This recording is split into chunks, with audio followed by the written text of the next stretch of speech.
तो दोस्तों आज मैं एक्सप्लेन करने वाला हूँ एक बहुत ही ज्यादा अंडररेटेड हॉरर सुपरनैचुरल मूवी को जिसका नाम है बारदोवी। ये मूवी बहुत ही ज्यादा इंटरेस्टिंग है, इसका कॉन्सेप्ट भी काफी बढ़िया है। फिलहाल इस फिल्म की IMDb रेटिंग है 7.2 स्टार्स आउट ऑफ 10, लेकिन इसकी रेटिंग और भी ज्यादा होनी चाहिए थी। यहाँ पर आपको तंत्र मंत्र और ढेर सारे ऐसे कॉन्सेप्ट देखने को मिलेंगे जिनको देखकर आपका दिमाग चकरा जाएगा, और एंड वाला ट्विस्ट तो बहुत ही ज्यादा भयानक है। So don't miss out the end. और ज्यादा तारीफ यहाँ पर नहीं करूंगा, लेकिन मूवी देखकर प्लॉट देखकर आपको खुद समझ में आएगा कि मूवी कितनी बढ़िया है। और मैंने हाल ही में ही प्रेजेंस नाम की एक फिल्म को एक्सप्लेन किया है जो कि एक और अंडररेटेड हॉरर मूवी है। एक भूत की, एक स्पिरिट के पॉइंट ऑफ व्यू से आपको मूवी देखने के लिए मिलेगी। तो अगर आपने मिस कर दी है जाकर देख लीजिए, उसका लिंक आपको नीचे डिस्क्रिप्शन पिन कमेंट में मिल जाएगा। तो चलिए अब बिना किसी देरी के चलते हैं सीधा वीडियो की तरफ। तो कहानी की शुरुआत में हम अनंत नाम के एक हर्स ड्राइवर यानी कि शव लेकर जाने वाले गाड़ी के ड्राइवर को देखते हैं, जो कि अपने ऑफिस के इलाके के पास के ही घर में रहा करता था। अब तभी अचानक से उसके पास दो लोग अजीब तरह से चलते हुए आते हैं, जिनको देखकर अनंत कुछ तांत्रिक क्रियाओं की तैयारी करने लगता है, जिसके तुरंत ही बाद वो शबरी मंत्र को पढ़ने लगता है। हम नोटिस करते हैं कि ये मंत्र पढ़ने के तुरंत ही बाद अचानक से वो लोग गायब हो गए थे जो कि उसके पास आ रहे थे। वो दोनों गायब होकर अब आत्माओं की दुनिया में चले जाते हैं, और तब जाकर हम ये जान पाते हैं कि मरने के बाद जिन आत्माओं को मुक्ति नहीं मिलती, अनंत उनको देख सकता है और उनको मुक्ति दिलवाने के लिए वो शबरी तंत्र का इस्तेमाल करता है। और अब काम खत्म करने के बाद अनंत नहा धोकर खाना बनाने लगता है, लेकिन तभी उसके पास में उसके चाचा जी यानी कि दाबूबा का कॉल आता है। अब दाबूबा को अनंत के कामों के बारे में अच्छे से पता था, और तब हम अनंत की बातों से ये जान पाते हैं कि असल में अनंत को उसकी माँ अक्का के सपने वापस से आ रहे थे, जिसके अंदर वो एक गुरुजी के पास बैठी हुई थी और उनसे किसी ग्रंथ के बारे में पूछ रही थी, जिसका मतलब यही था कि कहीं न कहीं अक्का यानी कि अनंत की माँ भी यही सब काम किया करती थी।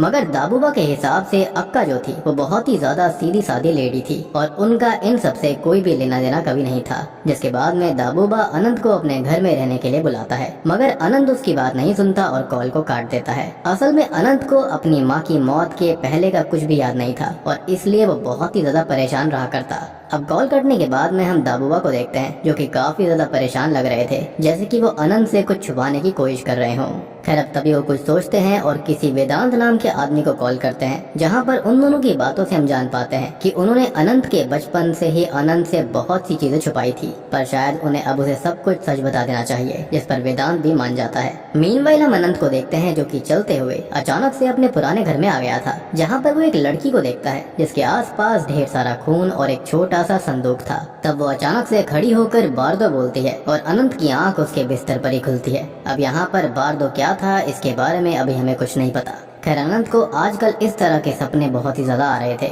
इसी वजह से वो काफी परेशान रहा करता। पर अभी वो अपने काम पर चला जाता है, जहाँ पर अपने सीनियर से बात करके उसे एक लड़के के बारे में पता चलता है, जिसके ऊपर शायद किसी आत्मा ने कब्जा कर लिया था, और वो चाहता था कि अनंत उस लड़के से जाकर मिले, मगर अनंत इसके लिए साफ इनकार कर देता है, क्योंकि वो बाकी दुनिया के सामने तंत्र का इस्तेमाल करना छोड़ चुका था, और बस वो उन्हीं आत्माओं के लिए तंत्र किया करता था जो कि उसके पास भटकते हुए पहुंच जाया करती, बेसिकली मुक्ति के लिए। तब अनंत का सीनियर भी अनंत को फोर्स नहीं करता और उसको बताता है कि आज सुबह अनंत के लिए किसी शांतालाल का कॉल आया था, जो कि अनंत से मिलना चाहता है, और वो उसकी अक्का को अच्छे से जानता था। अब इस बात को जानने के बाद अनंत बहुत ही ज्यादा हैरान रह गया था, क्योंकि दाबूबा ने आज तक उसे ना तो किसी शांतालाल के बारे में बताया था और ना ही अक्का की मौत का कारण सही से बताया गया। उसे खाली इतना बताया गया था कि अक्का एक बहुत ही ज्यादा सीधी सादी लेडी थी, और एक समय पर कार एक्सीडेंट के दौरान ही उनकी मृत्यु हो गई। लेकिन जब अनंत शांतालाल से मिलने के लिए जाता है, तब अनंत के सामने अक्का और दाबूबा के बारे में बहुत से रहस्य सामने आते हैं, और तब जाकर हम ये जान पाते हैं कि असल में दाबूबा,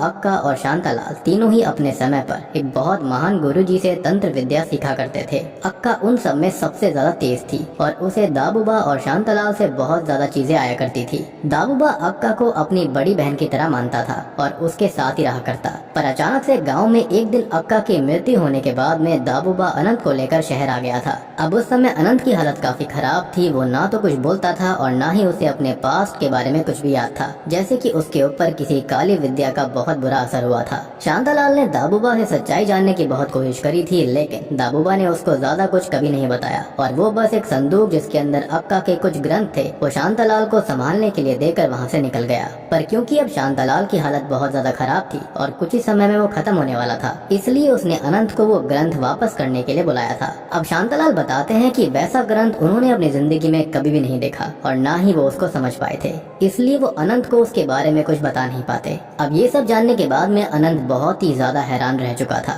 लेकिन अभी वो उस छोटे से संदूक को लेकर अपने घर पर वापस आ जाता है, जहाँ पर जैसे ही वो उस संदूक को खोलता है तो उसके अंदर कुछ पन्ने थे जो कि शायद पूरे नहीं थे। इनफैक्ट हमने थोड़ी देर पहले देखा भी था कि उसको एक संदूक के सपने भी आया करते थे। लेकिन अब जैसे ही अनंत उन पन्नों को छूता है कि तभी अचानक से उसका शरीर अकड़ने लगता है और उसे एक लड़के के विजन्स आते हैं जो कि दम घुटने से मर रहा था। अब अगले दिन हम देखते हैं कि जब अनंत अपने काम पर जाता है तो उसे उसी बच्चे के शव को लेने के लिए उसके घर पर जाना पड़ता है, जिसको उसने रात में अपने विजन्स में देखा था, जो कि दम घुटने की वजह से मर रहा था। और तब अनंत को ये देखकर कुछ भी समझ में नहीं आता, जिसके साथ ही सीन पास्ट में एक गाँव में आ जाता है, जहाँ पर हम एक परिवार को देखते हैं जो कि अपनी बेटी को दाबूबा के पास लेकर आते हैं। असल में उनकी बेटी के अंदर एक डीमन चला गया था और वो चाहते थे कि दाबूबा उस डीमन को निकाल दे। अब दाबूबा इस पर मान जाता है और एग्जॉर्सिज्म की तैयारी करके वहाँ पर अक्का को बुलाता है। अक्का उस डीमन से उस लड़की के शरीर को छोड़ने के लिए कहती हैं, जिस पर डीमन की बातों से हम जान पाते हैं कि असल में उस लड़की के पिता ने उसके घर यानी कि एक पेड़ को काट दिया था, जिस पर वो काफी सदियों से रह रहा था और अब वो उसके पूरे घर को बर्बाद करना चाहता है।